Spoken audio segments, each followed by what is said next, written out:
Bienvenue dans l'univers de Fais voyager ton entreprise. Je suis Lucie Bouchard, moi-même entrepreneur depuis plus de 30 ans et 20 ans dans le domaine financier spécialisé avec les entrepreneurs. Maintenant consultante et formatrice en développement des compétences, avec un bagage d'accompagnement de plus de 1000 clients dans les 2 dernières décennies, Fais voyager ton entreprise, le rendez-vous des entrepreneurs qui veulent passer à un autre niveau. J'aide les entrepreneurs à être plus performants et à l'évolution de leur gestion. Pour obtenir quoi? Beaucoup plus de liberté. Tu apprendras des stratégies qui te donneront le contrôle de ton entreprise et tu pourras prévoir d'avance quand tes objectifs seront atteints. Tu augmenteras ta rentabilité, ta profitabilité de stratégie en stratégie. Je suis administratrice agréée, planificatrice financière, assureur vie agréée et coach certifié. Dans mes valeurs, la plus importante est ma générosité qui me pousse à te partager mes nombreuses histoires à chaque semaine. Nous recevrons aussi d'autres entrepreneurs qui viendront à leur tour nous partager leurs défis, leurs bons coups, mais surtout leurs stratégies qui pourront t'aider à voyager toi aussi dans ton entreprise. Chaque semaine, c'est un rendez-vous. C'est avec plaisir que je partage trucs et astuces. Merci de faire partie de cette belle aventure qui, je l'espère, fera pour toi aussi voyager ton entreprise. Bienvenue dans l'épisode numéro 14. Écoutez, cette semaine, je vous pose une question. Avez-vous besoin d'un clone de vous-même? La semaine dernière, nous avons parlé de François, entrepreneur tellement débordé qu'il a perdu son alignement et il est complètement crevé. Si jamais vous avez manqué ce podcast, je vous invite fortement à aller l'écouter. Mais cette semaine, la majorité des gens que je rencontre qui disent grâce à la situation actuelle, ils vivent une croissance extraordinaire, mais ils sont complètement submergés. Ils pensent qu'ils devraient engager ce qu'on appelle un mini-moi, donc un mini-vous. Avez-vous besoin d'un clone de vous-même? Mais la plupart des gens, ce qu'ils disent, c'est qu'ils ont peur, puisque cette personne saura tout de votre entreprise. Elle saura tout aussi de votre vie privée et de tout ce que vous avez bâti depuis plusieurs années. Mais vous n'avez pas le choix, parce que vous êtes tellement, mais tellement submergé que vous n'êtes plus capable de contrôler votre entreprise, mais c'est bien elle qui vous contrôle. La plupart des entrepreneurs que j'accompagne dans mon formation devenir administrateur se sentaient comme ça avant de commencer. Et c'est ce qui m'a amené à vouloir en discuter avec vous aujourd'hui. Mais je vous pose une autre question. De qui avez-vous réellement besoin? Une adjointe exécutive, un chargé de projet, un directeur général, un associé? Ouf, pas facile. Voici quelques trucs pour comprendre le rôle de chacun, mais avant, j'ai une autre question pour vous. Avez-vous réellement besoin d'un clone? Ah, grande question. C'est risqué. Cette personne pourrait vous voler vos idées. Écoutez, j'ai vu tellement, mais tellement d'histoires d'horreur. Avoir un associé ou d'avoir un employé qui a lancé sa propre entreprise exactement comme la vôtre avec vos meilleurs clients. Donc, c'est très risqué d'avoir un clone dans notre entreprise. C'est pour cette raison que je n'aime pas cette façon de faire. Parce que je ne veux pas me faire voler ma recette. Donc, pourquoi on ne délèguerait pas une partie des tâches à plusieurs personnes? Ah! Intéressant. La majorité des gens à qui j'ai posé cette question-là n'y avaient jamais pensé. Intéressant, mais comment on fait? Bien, écoutez, avec une bonne structure, c'est ce que j'apprends justement aux gens que j'accompagne. C'est quoi les avantages? C'est que personne n'a la recette complète. Ils n'ont qu'une partie de celle-ci. Donc, commençons par déterminer de qui vous avez besoin. Commençons par les adjointes. Un adjointe, c'est quelqu'un qui ne prend pas d'initiative. C'est une exécutante. Elles sont là pour faire ce que vous leur demandez, rien de plus. OK?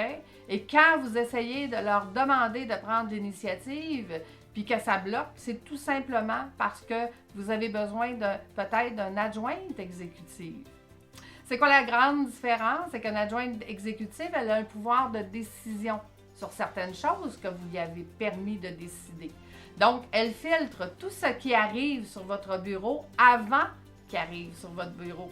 Et généralement, elle va pouvoir le déléguer aux bonnes personnes selon le besoin.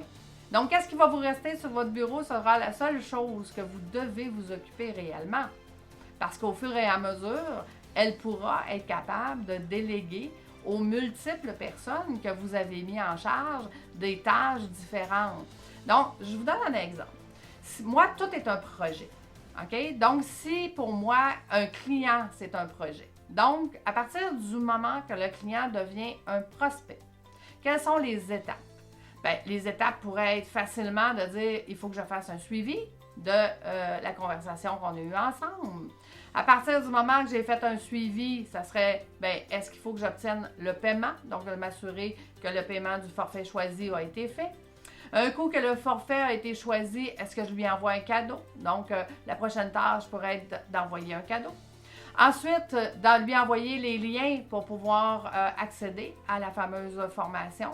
Donc, est-ce que les gens que j'ai délégués cette tâche vont pouvoir envoyer les liens? Ensuite, ça pourrait être de dire, ben écoute, il faut que je fasse un suivi avec après tant de jours ou tant que je n'ai pas eu de ses nouvelles, parce que je ne sais pas s'il a commencé, s'il est bloqué, s'il est incertain ou s'il y a des questions. Donc, qui je vais mettre en charge de faire ce suivi-là.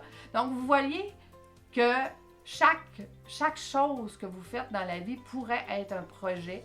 Et ce projet pourrait être divisé en tâches et ces tâches pourraient être déléguées à des personnes différentes selon la situation. Donc, mon adjointe exécutive pourrait avoir une partie de ces tâches-là qui serait de dire, bon, bien, si c'est, exemple, envoyer un cadeau, t'envoies ça à mon équipe qui s'occupe d'envoyer des cadeaux. Si c'est d'envoyer les liens, bien, tu vérifies de donner ça à la bonne personne qui va envoyer les liens. Si c'est de faire un suivi, on pourrait dire que c'est mon adjointe régulière qui va s'occuper d'envoyer un courriel pour faire un suivi. Donc, vous voyez que si vous prenez toutes les tâches que vous faites dans une journée et que vous les séparez par projet, vous pouvez déléguer ces tâches-là à plusieurs personnes à la fois. Donc, entre mon adjointe et mon adjointe exécutive, vous voyez que j'ai déjà gagné beaucoup d'heures et ces heures-là, je vais pouvoir les utiliser de la meilleure façon. Maintenant, quels sont les autres rôles qu'il pourrait avoir dans votre entreprise? Un chargé de projet. Un chargé de projet, c'est lui qui va monter votre structure, qui va séparer chacun de chaque chose que vous faites en multitâches qui sont séparables. Il va s'occuper des multiples personnes qui ont une partie des tâches, leur réalisation en temps et en heure. Donc, votre chargé de projet, c'est lui qui va s'assurer que si la personne a bel et bien envoyé le cadeau, que votre adjointe a bel et bien envoyé le courriel, que votre adjointe exécutive a bien reçu les informations à vous transmettre. Donc, chacune des petites tâches qu'on a séparées, bien, cet ensemble des tâches-là, le chargé de projet, son travail est de s'assurer que chacune des parties séparées va faire la tâche en temps et en heure. Quand on a un autre choix aussi qu'on aurait, c'est le directeur général. Il s'occupe de la production journalière. C'est souvent requis quand on a une chaîne de production.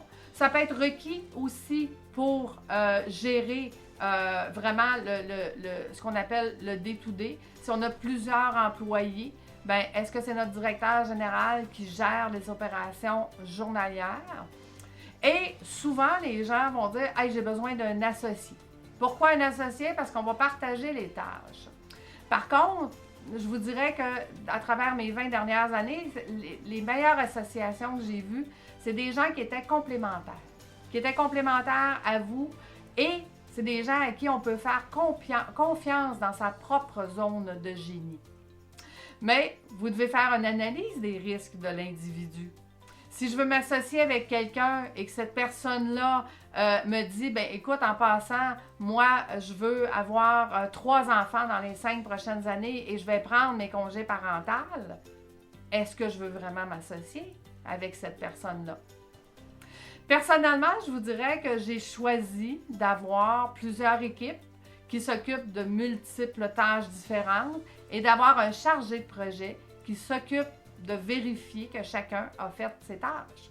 J'ai des adjoints, mais des adjoints réguliers. Je n'ai pas d'adjointe exécutive parce que dans mon agenda, okay, tout ce qui reste, c'est ce que moi, je dois m'occuper, qui est de m'occuper des clients, okay, de m'occuper de mes cohortes, de m'occuper de mon développement d'entreprise et surtout de rester dans ma zone de génie et de travailler sur mon entreprise.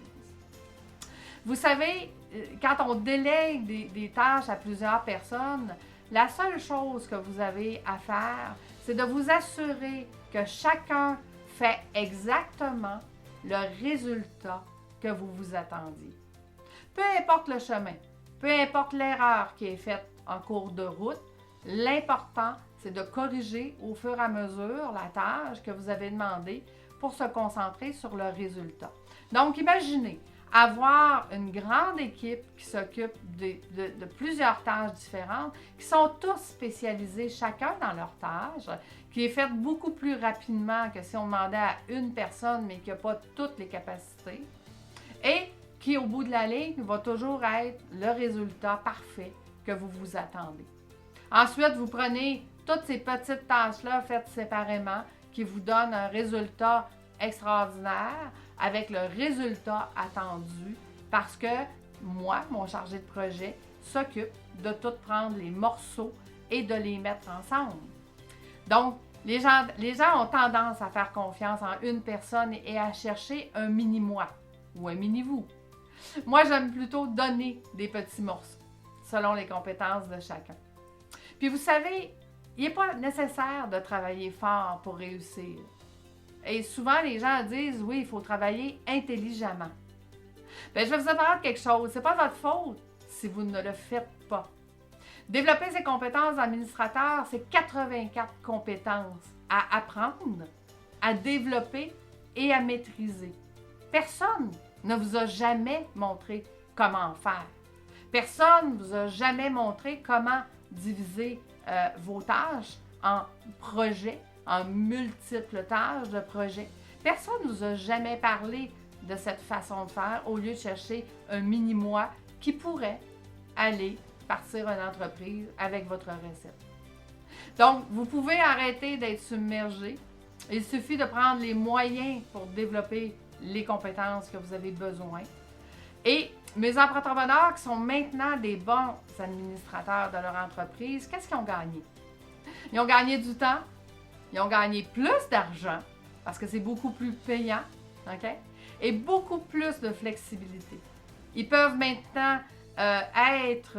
En fait, je vous dirais, ils ont tout simplement gagné une vie d'entrepreneur prospère et équilibrée. Parce qu'ils sont toujours dans leur zone de génie et tout le monde qui les accompagne, tout le monde qui font des petites tâches dans le projet et aussi dans sa zone de génie. Donc, vous voyez que tout est possible. Il suffit de prendre les moyens pour y arriver. Mais je reviens à ma première question. Recherchez-vous un clone de vous-même? Recherchez-vous un mini-moi? Et avez-vous vraiment besoin d'un mini-moi? Il y a plein d'autres solutions et plein d'autres façons de faire. Donc, pensez-y, ça pourrait vraiment faire voyager votre entreprise vers une autre destination. Écoutez, la semaine prochaine, je vais vous parler de Jean-Michel et de sa vision d'entreprise. Vous allez voir qu'une vision d'entreprise et une vision personnelle, c'est pas la même chose. Donc, je vous remercie encore une fois d'avoir été avec moi. De semaine en semaine, je vous partage des histoires de clients qui font la différence dans leur vie et j'espère que pour vous aussi, ça fera voyager votre entreprise. Donc, à bientôt tout le monde. Je vous donne rendez-vous la semaine prochaine. Au revoir!